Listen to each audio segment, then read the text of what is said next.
What is this scary place I've taken you to? Well, people, we have some naysayers. We have some naysayers among us who, for some reason, they don't think that this is a real life video store. Well, there's only one way to prove that, and that is to take you inside the video store from the very back. So yeah, let's start at the back door. This is the back door. It's not jail. Yeah, this is the back door. Two things though for the next 60 seconds. I may have to avert your gaze because I'll have to check I'm not going to trip up over anything sinister that is lurking on the floor. And also, yeah, I'll probably get distracted by falling over stuff like that, which is easily done. Anyway, behind me, we have the all-important section. Spare boxes. Everyone needs a spare box. You got pinks, you got greens, you got yellows, orange, blue, all color-coded. Valuable stuff. Valuable stuff. Oh, see, I'm literally going to go over head over heels. All-important bathroom. Not like the bathroom you'd have in a house. Keep on going back. We've got closing in on the Christmas films there. Closing in on the Christmas films. There we go. They're safely stored for another year. Then if we twist back this way, now some of my overflow. It's a mixture of stuff. It's a mixture of stuff. We got a bit of TV there on the very top shelf. TV is double stacked, so there is a row of TV behind that row of TV. Then the next shelf down, kind of stuff that just won't fit out. You got some action films. You got a few Bruce Willis movies. X-Files, can't fit out. Then drop down a shelf, you have the all-important Land Before Time series. Yes, all 14 episodes, 13 episodes, all 13 episodes of Land Before Time. Important, valuable stuff. And also some creature features I couldn't fit out. But yeah, these will all get homes, but it's just a matter of like building stuff to store them. Again, sorry for averting your gaze, but I'm just trying to not trip up over stuff. My books, for when I'm quiet, which I'm never quiet, but still, one day, you never know. It might all fall apart.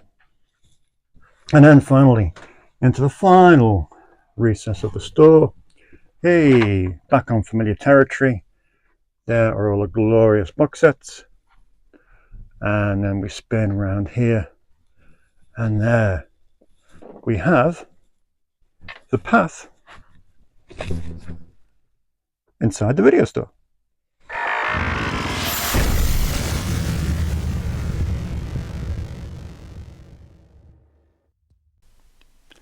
Yeah, welcome to Inside the Video Store, episode 4, from the video store that has been voted, selected, who knows.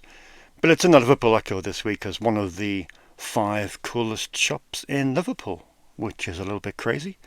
Not sure how true that is, and they do often say, don't they, don't believe what you read in the papers, but nevertheless, I'm not going to argue with this one. Packed show coming up. Going to make it a little bit shorter if I possibly can. I know I do waffle on, but I'm aware of the fact that I've been going on for far too long in recent weeks, 34 and 37 minutes, which you don't have time to be watching. You've got busy lives. So let's try and keep this one nice and succinct. First up in this week's Fresh Produce section, we have Suzume, or Suzume, is it? One or the other. My pronunciations will never be a thing of beauty. Japanese animated feature, not my forte, but for a lot of people here, this is absolutely their bag. I'm assured that this is the 4th highest grossing Japanese animated film of all time, which is pretty impressive. I know it made a big splash at the box office. It looks really interesting, to be honest, and certainly if the hardcore affection for the Studio Ghibli films are anything to go by, then this should be a really solid renter. I've got it in there on Blu-ray and DVD. Next up is War Chief, a low-budget medieval epic that's written, produced, directed by, and starring Stuart Brennan, which is quite some achievement. Stuart Brennan, you might know if you've been following kind of British indie films for the last 20 years or so.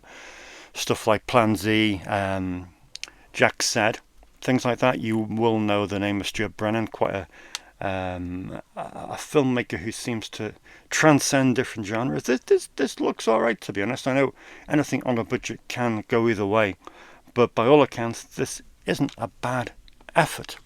Next up is the first feature from Brooke Heasley. It's called The Shift. The cover really sells it. It does sell it. It looks great. Neil McDonough as well, you know. Has Neil McDonough ever been in a bad film? Well, maybe this one. It's a faith-based drama, which isn't for everyone, me included, and it's from the same studio that brought us The Sound of Freedom, which was the Trump-endorsed box office success. So, yeah, take from that what you will. Not my cup of tea, but it's certainly the only film that has the strapline, The Matrix beats into Wonderful Life, which Jimmy Stewart will be turning in his grave, no doubt. New UK Warner Archive this week. More on Warner Archive later. We have Crossfire. Great film, of course, with Robert Young and Robert Mitchum. Stunning neo-noir that puts a really frank spotlight on anti-Semitism. So it's got a really important storyline to it. Funnily enough, the book in which it's based was actually written around the topic of homosexuality and homophobia. But due to the very stringent laws of the Hays Code at that time, where homosexuality could not be mentioned in any manner, the theme of the film was changed to anti-Semitism. But I've had this on DVD for quite some time, but it's a great one to have on Blu-ray, especially in the Warner Archive, which, like I say, we'll be mentioning a little bit later on, well, quite shortly, actually. Quiet week on the new release front. So what I tend to do in this week is I have a diary which lists every new release from the last couple of years. I need to get out more, obviously. But yeah, I have a list of every new release from the last few years. Every week I take what comes in off, and the budget is not, the budget has a ceiling.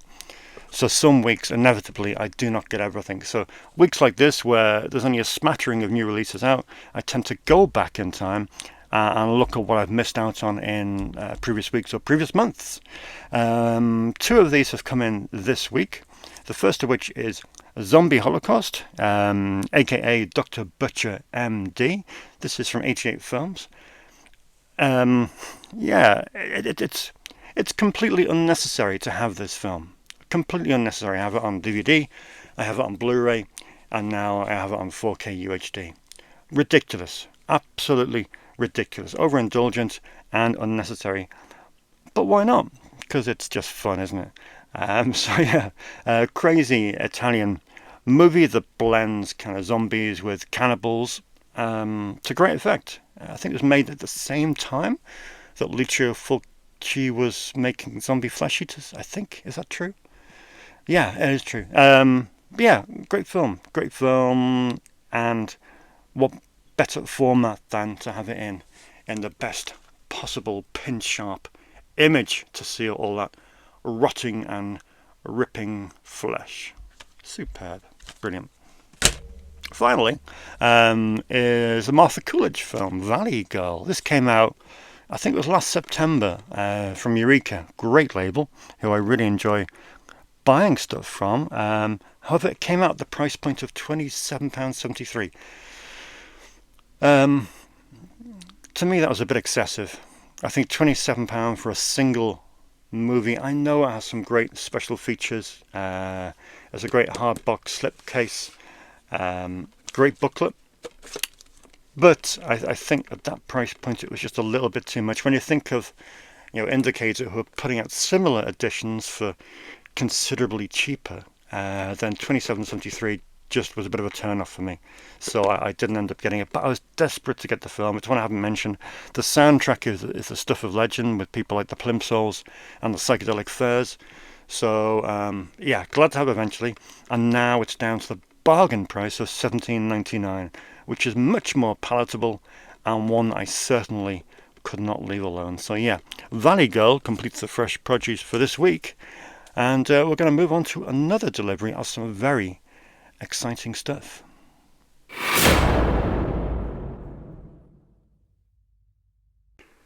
It's another episode of What's in the Box. Do you like my box? It's an invisible box. I threw the box away. Thus, maybe we should call it What's in the Box That's in the Recycling. Anyway, this week's What's in the Box revolves around the recent Warner Archive anniversary sale. I don't know if you're a customer over at Movie Zing, ZYNG in America, but every year, around about this time, they put on a Warner Archive anniversary sale to celebrate the birthday of one of the best boutique Blu-ray labels.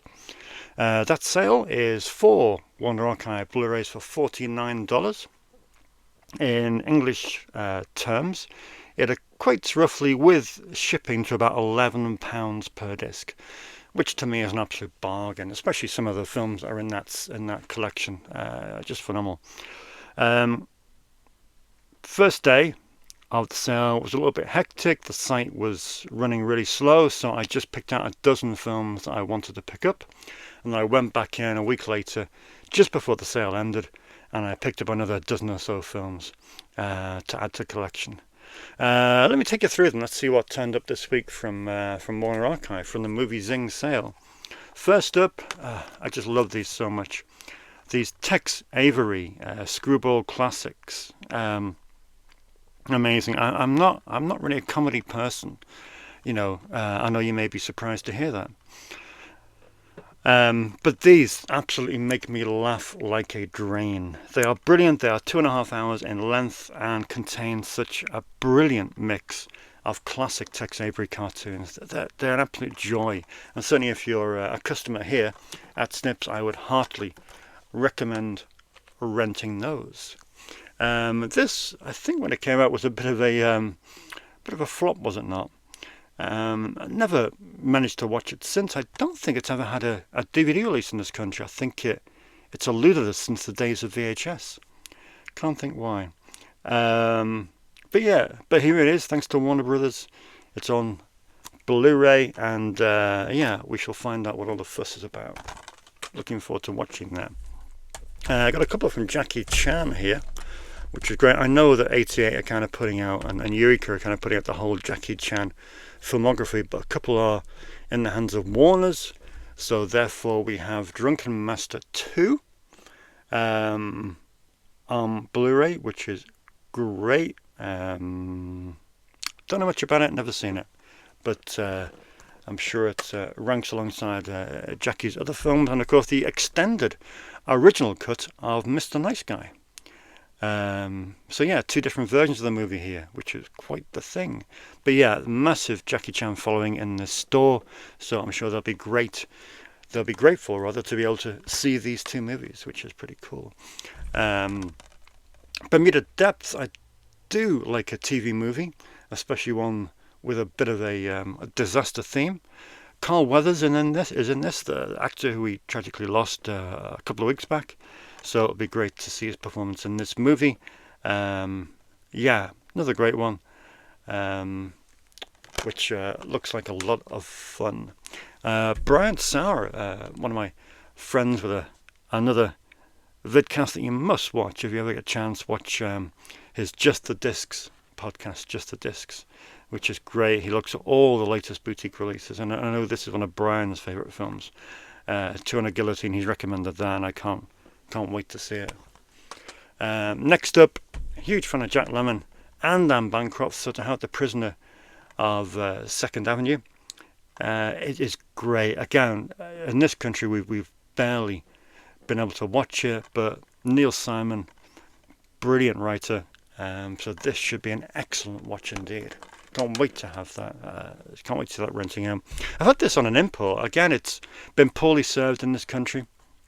Such an important film by John Frankenheimer, but for some reason it's never graced DVD over here. I've been running on a really crappy Spanish import for probably the best part of a decade, so to be able to stock this now on Blu-ray is really cool. I know this is one of Burt Lancaster's best films, so this is a great one to have in stock. Next up we have Mark Hamill and Annie Potts. Annie Potts from Ghostbusters in Corvette Summer. What more can you say than Mark Hamill and Annie Potts in Corvette Summer? It sells the movie, no? And finally, this one has been asked for time and time again. It's Joe's Apartment. I don't think this made much of an impact when it first came out. I do remember it getting released because, of course, it came out from MTV Studios at the time via Geffen. But yeah, I don't remember it making much of an impact. But nowadays, certainly for people of that age who were teenagers when it first came out, what was it, 2002 or something? 96. Wow, 96. Okay. But yeah, a lot of people are waiting to see this, so it'll be interesting to see how it fares in 2024. But yeah, that's the first half of my Warner Archive stash from Movie Zing. There's more coming in about 7 days' time. So hopefully next episode 5, we should be able to finish off this Movie Zing sale and beckon a new era of Warner Archive at Snips, because I'm just about to build a new Warner Archive fixture devoted to them, which I think is what that label deserves, because I think, from the late 20s, 30s, 40s and onwards, I don't think there are many boutique Blu-ray labels putting out a better package. But in terms of the content, the actual film itself, it's pure quality from Warner Archive. Pure quality.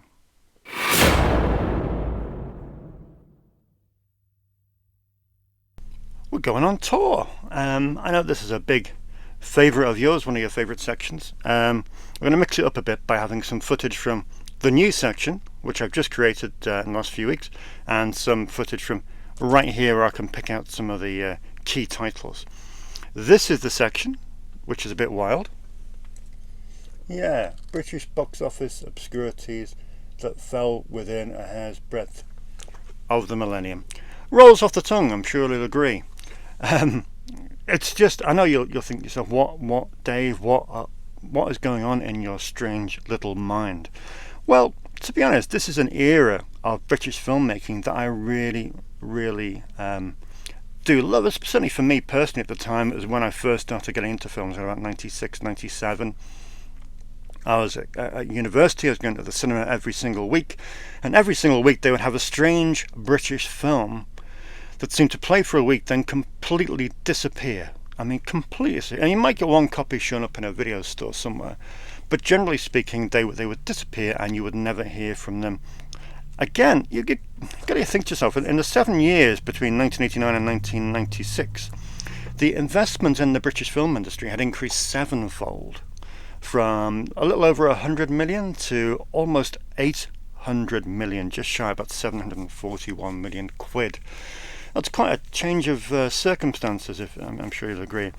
There's still a lot of money coming in from the broadcasters. BBC and Channel 4 were still putting a lot of money in. Likewise, they were still trying to attract investment from Hollywood. Hollywood still played a big part. And of course, the UK Film Council was set up in the year 2000, which again was responsible for trying to push more money into the British film industry.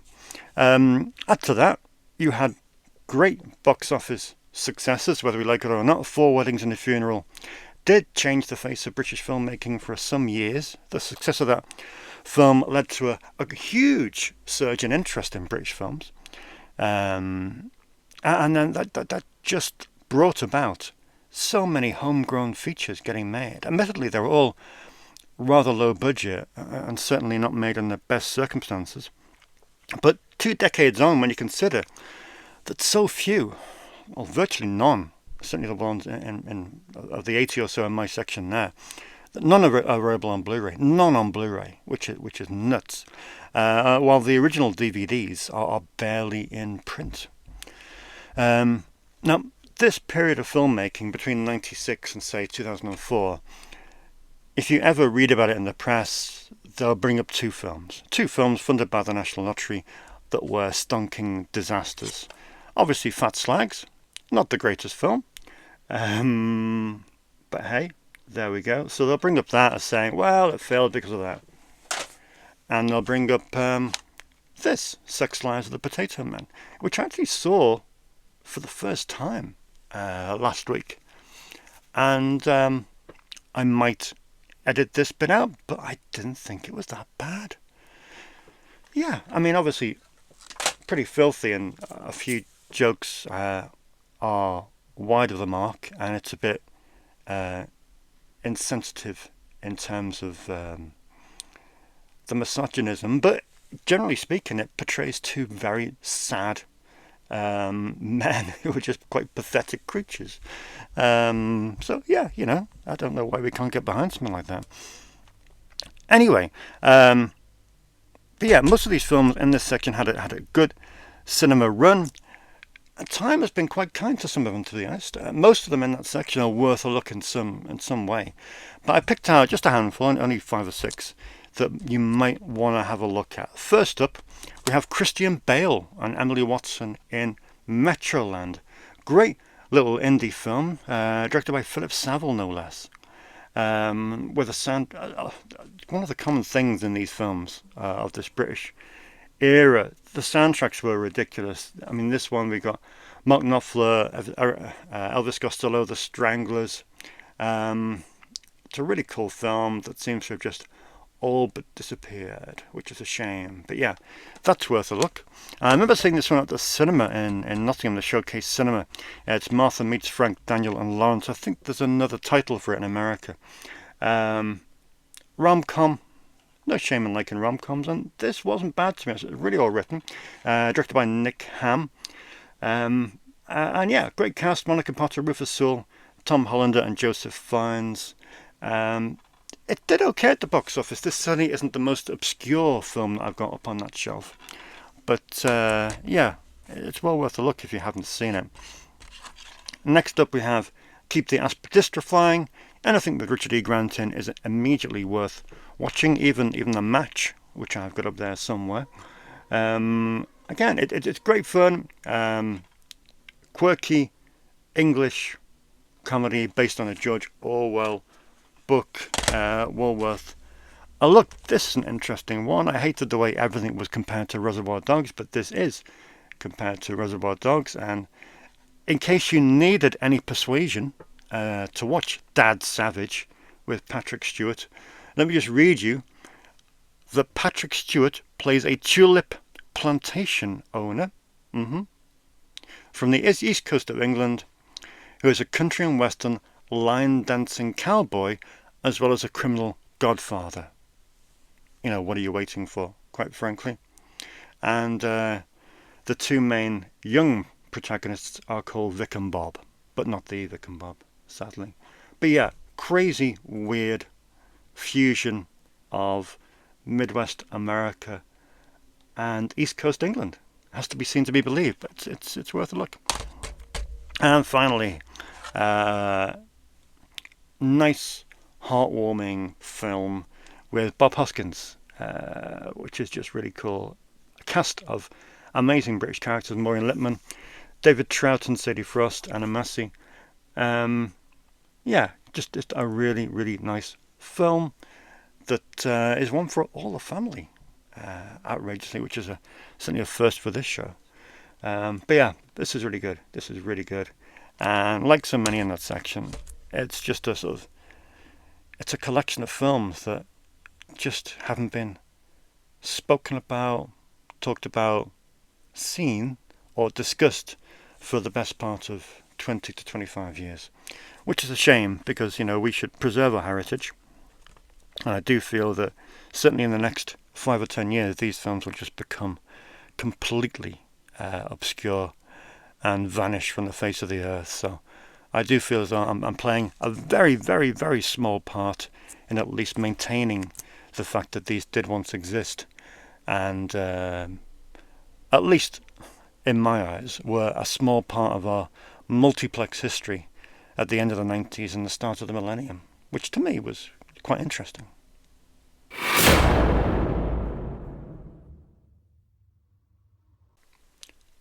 Okay, we're heading out on loan for this section. I think this is the only section we've done every single week, which is pretty cool because I know it's many people's favourite. It's been an interesting week. It's been nuts here. I don't know why, but it's been nuts. So much so that this is the case that when you hire a movie, be it a Blu-ray, UHD, or a DVD at Snips, this is the box. This is the case you take home. I could put the cover back on the shelf, and you take this case home. I actually ran out of these cases for the first time in probably 15 years, which is frightening, but incredibly good news. So I need to get some more of those cases printed up. Need to do that. Job to be done. Anyway, what's on loan? Some really cool films, some very cool films. Big Shane Meadows fan. Big Shane Meadows fan. I went to the premiere of 24/7 when it came out, and it's one of my favourite films of all time. One of his more films he did after that, which has kind of been neglected or certainly forgotten about to some degree, with all of This Is England stuff, is Somerstown. Someone took Somerstown out, and they're going to really enjoy it. It's a great film, really underrated, and certainly as part of his canon, I think it gets too frequently overlooked. So I'm really pleased that someone's taken that out. That's a really good rental.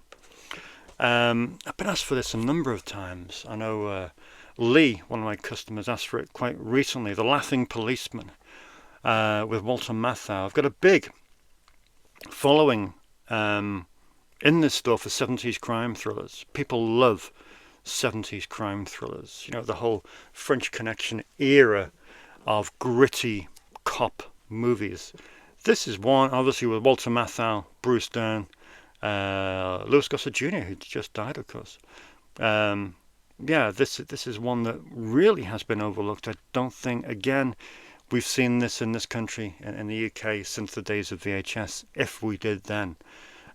This here is a Spanish import. I'm guessing it's a genuine Spanish import, but half the time with Spanish imports it seems to be like a code word for dodgy pirate.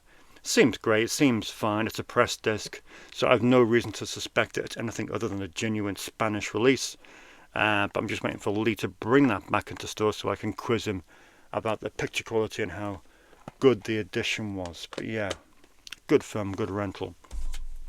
Macpherson tape, great part of the Agfa collection. It does, though, boast it's the world's first found footage horror movie, which I'm not sure that Cannibal Holocaust might disagree with that. This was 1989. A decade before Blair Witch, this is true. But it's a really creepy film. Really got a homemade kind of vibe to it. But it builds and it builds and it builds to reach a crescendo that makes it a very recommendable watch. This is a great part of the Agfa collection. I would definitely recommend that. I think the guy that's rented that is going to love it. Easter weekend has just passed, so needless to say, Easter Parade was out on loan. Always good to see. Perennial annual renter. One of my customers was then asking for something that was going to really freak him out, that's really gory and gruesome. But they're hardcore. I mean, they are really hardcore. They've seen the works of gory, gruesome, flesh-ripping kind of movies. So, you know, you're stuck in that weird place where, you know, have you reached the ceiling? Have you reached the end of that line of movies? Well, I decided to dig out this for them. Robert Kurtzman's Rage. Big fan of it. Big fan of Andrew Divoff, Erin Brown, who of course played Misty Munday in so many films. I think it's great. You've got the classic K&B effects courtesy of Mr. K himself, Robert Kurtzman. It's a flesh ripper. It's a ridiculous storyline, but in terms of pure flesh ripping gore, I think that this might be a unheralded classic. So it'll be interesting to get his opinion on that.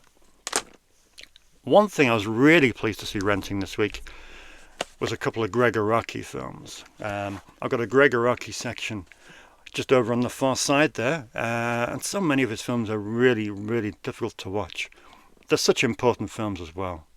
Coming of age, they deserve to be seen, by certainly the generation that is really currently getting into films, you know, the 16, 17, 18-year-olds. So I find it really sad that they can't access his films in certainly the most common medium, which is streaming. Thankfully, I have the majority here at Snips, and it was really cool to see both the Doom generation and Nowhere getting a rental. I'm really pleased about that, and I hope that the people who rented them will really get a lot out of them. So fingers crossed. Looking forward to those being returned, so they can tell me what they think. I think the Doom generation has now been reissued in a director-approved Blu-ray. It's a courtesy of Strand releasing. I know it's available somewhere, so I'll have to try and track that down, because this Aussie import, I don't think it's ever been released in this country. This Aussie import desperately needs an upgrade. Documentary of the week that's on loan is Crumb, which of course tells the incredible story of the brilliant Robert Crumb. It was produced by David Lynch and directed by Terry Zwigoff, who of course directed the brilliant Ghost World and Bad Santa as well. If you're unfamiliar with Robert Crumb, then maybe watch this on a double bill with American Splendor, with the guy, whose name, Paul Giamatti. This is an interesting one. The Necrophiles. I do like this range of films by Visual Vengeance. They're a spin-off of Wild Eye Releasing, and they're putting out, really, really, really low-budget films from the late 90s, from the late 80s, early 90s, some a bit later, some Millennium era. But I love these editions. They're stacked with special features. They've got some really cool artwork. And yeah, this is quite a notorious film.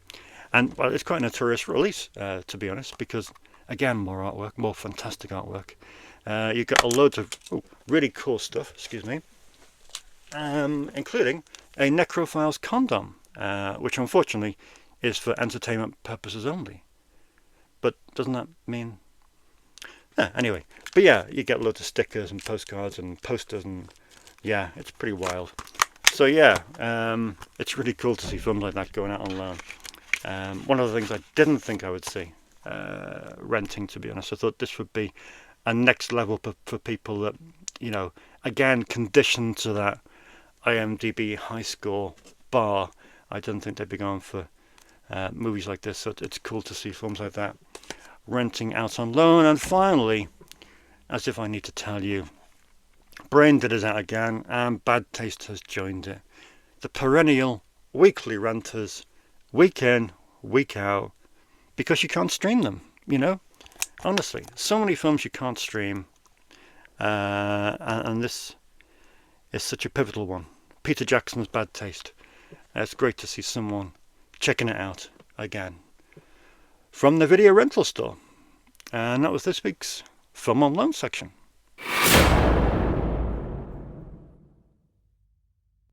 Okay, it's quiz time again. Thanks again for entering the quiz 2 weeks ago. So many of you did, so many of you got it right. A few of you got it wrong, but thanks so much for entering. Hopefully the 2 winners will be getting their Blu-rays as we speak, which is really cool. Going to make it a bit harder this week. Same concept.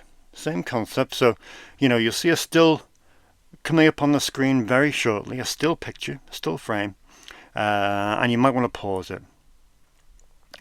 One of the films in the Snips BSI section, which is the basic store inventory, the meat and potatoes of the video store, one of these films has been removed. You need to tell me which one. You'll see the spine, you'll see my, the box I hand out, you'll see the spine in place of that film. Now in this section, you've got to remember, there's no genre movies. There's no horror, there's no sci-fi, there's no foreign language. There's no boutique Blu-ray labels. None. Okay? So it's literally the generic, plain and simple drama, comedy, thriller, that kind of thing from predominantly 70s, 80s, 90s, noughties. So they're the films that consist of the BSI that circles the entire store. everything is in strict alphabetical order, so that should be your clue. So the film that's missing would follow on in strict alphabetical order from the film that's immediately on the left. Okay, here's the still. Take a good look. I'll pick 2 winners at random.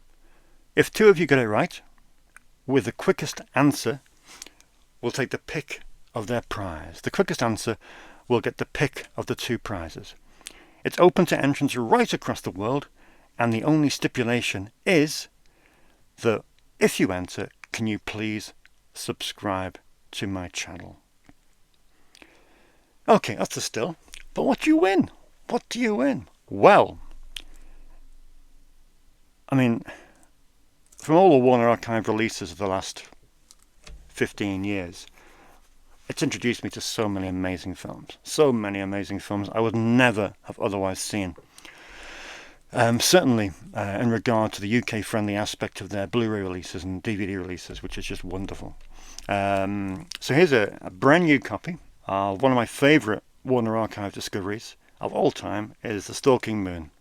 Gregory Peck, written by Alvin Sargent. It's just a great western that, I don't know, it seems a little bit forgotten, a little bit overlooked. So here it is on Blu-ray. And yeah, for you, The Stalking Moon can be yours. Second prize, or maybe first prize, up to you, whatever you want to do. There's a sealed copy of Bob Hoskins and Captain Jack. Like I say, it's a great family film, one that has just completely been left to, be forgotten about. And it's now out of print. This DVD is out of print. Not hard to get hold of, but certainly you have to pay a premium. And here's a sealed copy. Well, just about sealed anyway. So yeah, there are your 2 prizes. You've got a copy of Captain Jack, you've got a copy of Stalking Moon with Gregory Peck. One of these is yours. The quickest person to answer gets their pick. And whoever else answers correctly, they'll be put in a draw. And the winner will get to pick whatever's left over. Good luck, and I shall announce the winner on episode 5.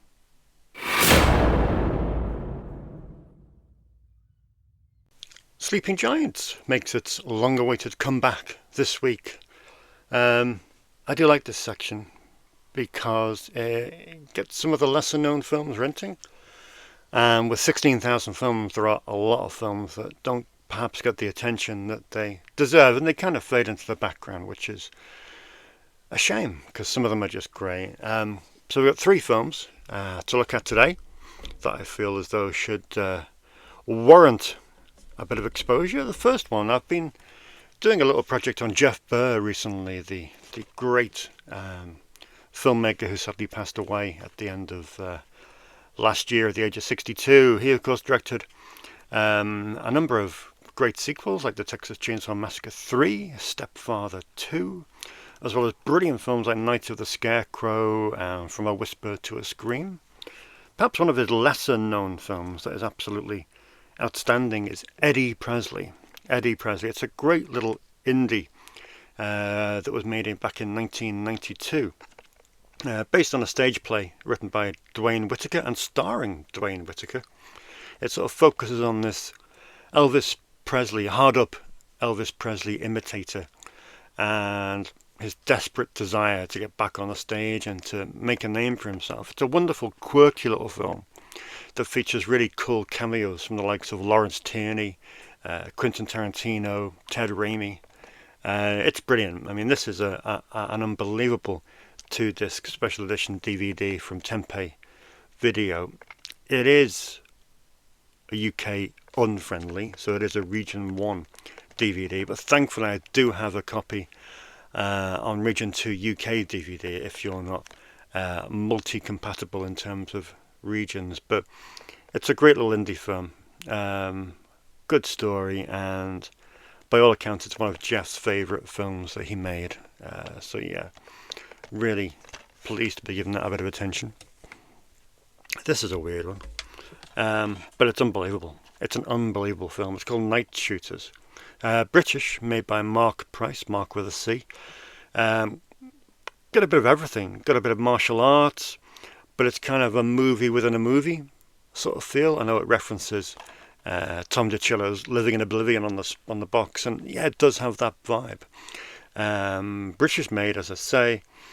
Was it self-distributed? Possibly. Either way, it's not streaming. You won't see it on streaming sites. And yeah, it just deserves a look because it's a magnificent piece of filmmaking that just blends so many different genres and successfully as well, really successfully. And it's just an absolute riot from start to finish. And it's probably one of the best British films of the last 3 or 4 years. And it's on the verge of disappearing far too soon. So yeah, I would definitely urge you to see that. And this is another weird one as well that I don't even have it on display. It's kind of stuck back in my overflow section, which is about 300 or 400 films I just haven't found a way to get on display yet, but we'll get there. But yeah, stuck in my overflow section is the film Fido, directed by Andrew Curry. It's great fun. I love the way that one of the one of the newspapers called it how cheerful colour kind of mixes with Technicolor and Tim Burton Candyland. So it's got that weird kind of glow to it, and it's a zombie comedy. All zombies have now been domesticated, so like pets, and they all wear a collar that as I say, domesticates them. Billy Connolly is one of those household pets, and he's called Fido, like a dog. And it's very funny, it's very satirical. And it's good fun. Tim Blake Nelson, Henry Czerny starring, as well as Carrie-Anne Moss. So it's got a great cast. Again, it doesn't seem to be streaming anywhere. And I mean, it's been a few years since it came out. What was it, mid noughties?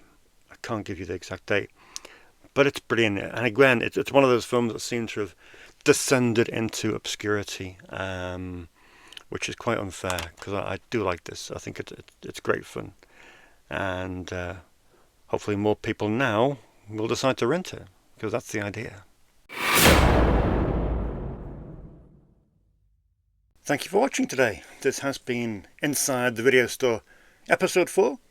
As always, please give us a follow on Facebook and Instagram under the name Snips Movies, or if you're so inclined, you can head to the app formerly known as Twitter and follow me at the Dave Wain.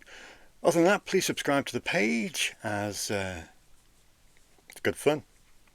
And yeah, thanks for watching. We'll see you next week.